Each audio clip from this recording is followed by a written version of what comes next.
So there's a shakeup going on with the sequel to Mel Gibson's Passion of the Christ. They just announced that they are recasting Jesus in the role. It used to be Jim Caviezel, but he is no longer attached to the project. And they chose this other actor, I forget his name, but it's no one we had heard of before, and a lot of people were mad about that. Now there is another controversy around who they cast as Mary, the Mother of God, in this movie. It is the resurrection of the Christ, so... it was Jocko Otonin? Yes, Jocko Otonin is the name of the new actor playing Jesus. Okay. But this actress is Polish. Her name is Kasia Smutniak. I don't know how to pronounce that in Polish accent, but that was her name. And people have dug through her social media history and found that she is outspokenly pro-choice, which naturally, you know, runs contrary with the views of the majority of the people who are going to see this movie and Mel Gibson himself. And they went back and found this post from her on Instagram from October of 2020.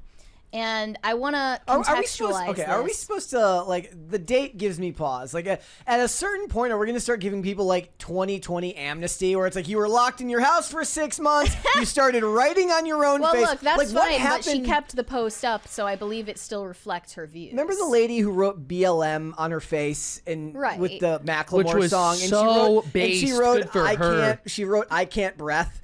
And, and then did this. Like, that lady probably still to this day lives in fear of being recognized. And she probably still agrees with it, but she just knows now that even if she agrees with it, she has been turned into a meme. Well, I believe this probably still reflects the actress's views on abortion, given that it's still up on her page. And in this photo, you can see her throwing up a middle finger. She has a bunch of slogans written on her face, mostly in Polish, but including right to abortion and my body, my choice. Virtue signaling is so much more powerful in Polish. Yeah. And so to put this into context, this was in October of 2020. That's relevant to abortion law in Poland. So currently, abortion in Poland is legal only in cases where the woman's life is endangered by the continuation of the pregnancy, when the pregnancy is a result of a criminal act such as rape or incest. So it's heavily restricted. This framework became significantly more restrictive following a ruling in Poland in October of 2020, which declared that abortion due to fetal abnormalities was unconstitutional, effectively eliminating one of the previous legal grounds for termination of a pregnancy. And to be clear, that's literally them saying, no, eugenics is not allowed. You can't kill babies because they're disabled. When this change took place, that's why she posted this. Here's her caption that was roughly translated from Polish, so it might not make a lot of sense. With sadness and horror, I saw how the decisions of this government are slowly changing my imagination about Poland. How they plasma a society. What my parents fought for is being trampled today. My children will be responsible for these giant steps back. As a mother, woman, and citizen of this country, I say enough. She calls out one of their politicians, saying she has violated the boundaries many times in the last few years. As a Polish woman who spent most of her life abroad, I watched it from afar. With sadness and horror, I saw that this government's decisions have changed Poland.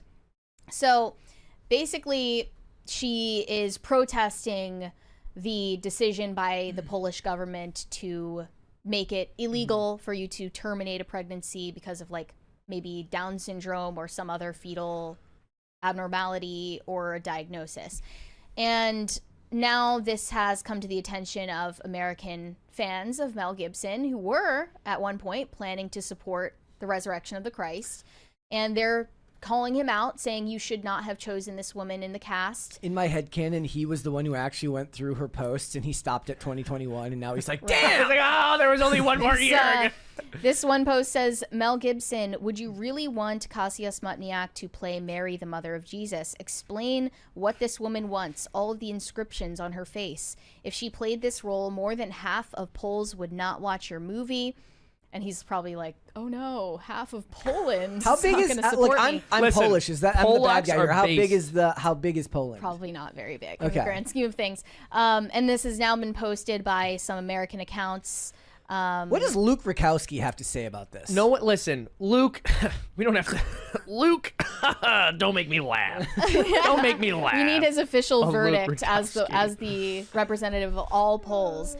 Now, some people are pointing out that she shouldn't be fired. Their idea as to why she should be kept on the project is that this might be an evangelizing opportunity. This person posted, Kasia Smutniak, an outspoken pro-abortion advocate, has been cast as the Virgin Mary in Mel Gibson's sequel to The Passion of the Christ.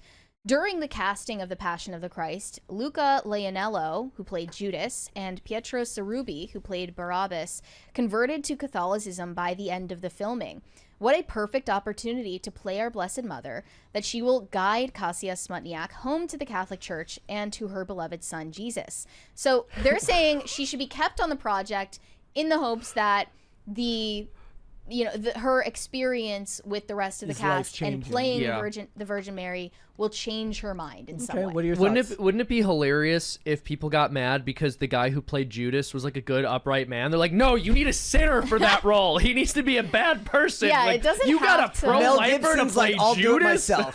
We've been talking about that a lot, how people can't separate fiction from reality, and they tend to identify an actor with the character they played.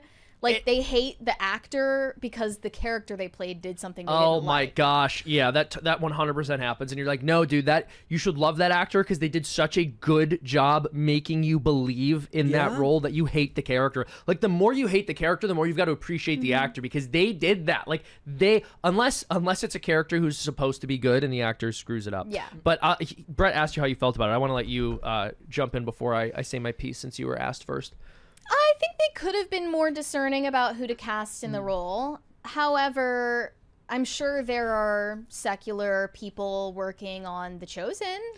Yes. Not just behind the scenes, but also as actors in the show. There was a controversy where there was like a pride flag on someone's bag. Yeah, that was a crew member. But that's what I'm saying. It's a crew member. But that's still, means at something. At a certain level, it's like, if you're trying to cast from experienced actors for a Hollywood movie like this, like, you're gonna have a really tough time getting everyone on the same page. How important? So the question is, how important is the message? Because if the important part is the message, then what you want is the actor who can best and most adeptly perform the role, in hopes that it changes some hearts and minds. And if that means that along the way her heart and her mind has changed, then that's a good thing as well. But if the message is what's important rather than the creation, obviously the process of making it matters as well.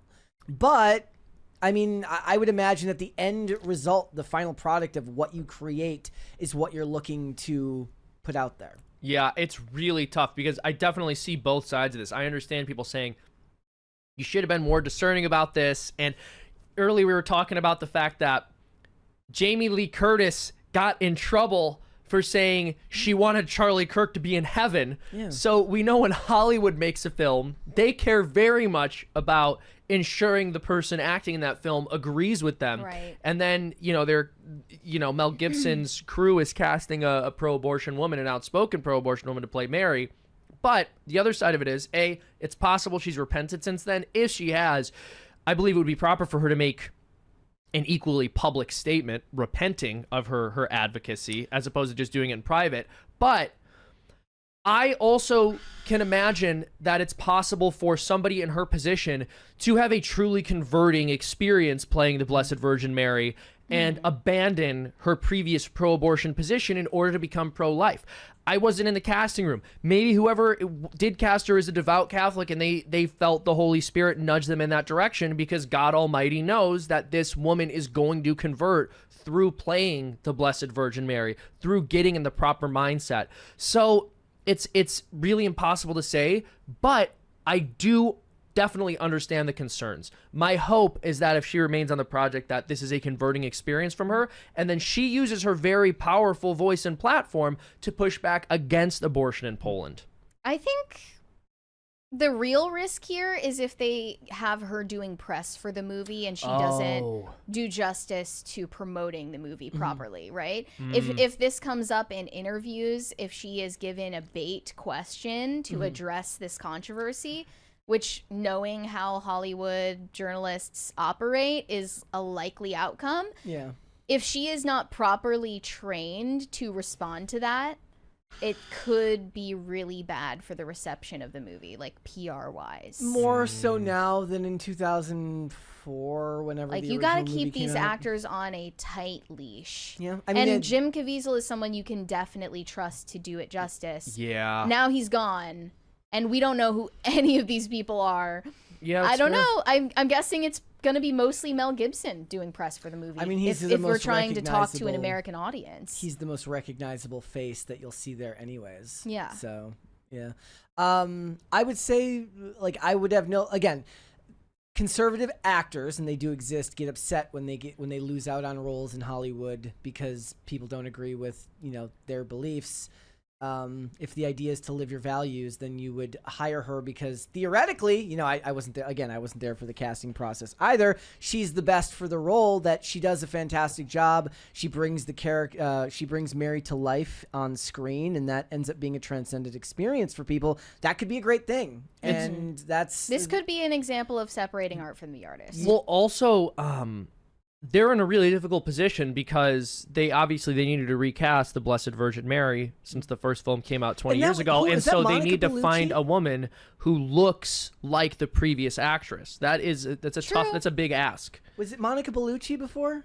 Was that who it was? I believe so. Yeah. Okay. I think they said that. Can you look that up? In the original. Yeah, I believe it was. Right? Yeah, I hope she converts through the process of working on the film. Monica Bellucci, assuming that she was the one. I think she was Mary. Oh no, it says someone named Maya Morgans. Who did Monica Bellucci play? I think that might have been Mary Magdalene. Oh, okay. Well, see, there you go. Monica Bellucci identifies as agnostic, and she was on the original project. I mean, you can probably search through any of these actors' social media footprint and find something to object to.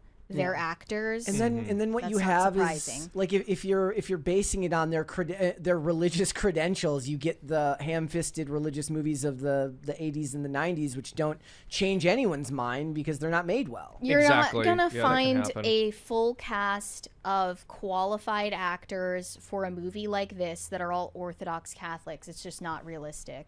Thanks for watching. Listen to full episodes of Pop Culture Crisis on Spotify. Keep up with us on social media and make sure you subscribe and ring that bell so you never miss the show. Bye, guys.